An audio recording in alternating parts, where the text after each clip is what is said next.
रखले बा हमारा के छोड़ी तोर बाबू बनल बा हमर अरे का कहता रहा मारे खातिर रखले बा हमारा के छोड़ी तोर बाबू बनल बा हमर स्कूली। अरे ऐसन बात नहीं के हो तो कैसन बात बा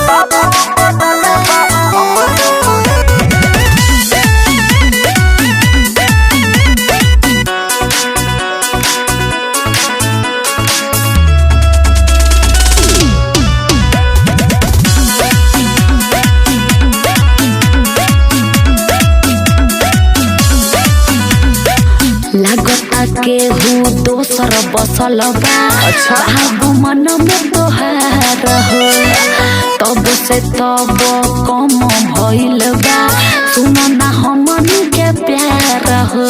अरे हम सब लगता ये जान हम जान से जाई प्यार के चक्कर में हम जहान से अरे ऐसे मत कहो खाली झूठो के बा मजबूरी मारे खातिर रखले बा हमारा के अरे छोड़ी ना ना। बाबू बनल बा हमर स्कूली। अरे का कहता मारे रहा खातिर रखले बा हमारा के छोड़ी तोर बाबू बनल बा हमर स्कूली। हर के कह डाला तोरे धड़कनवा बोलत रहा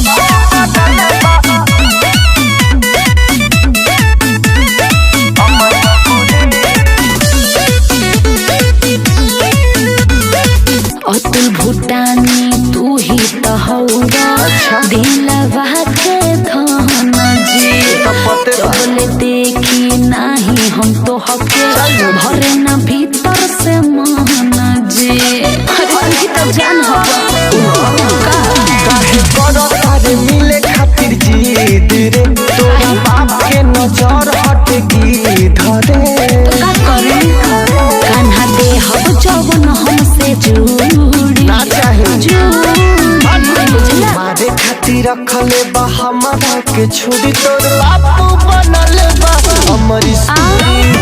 मारे खातिर रखले बा हमारा के छोड़ी तोर बाबू बनल बा हमर स्कूली।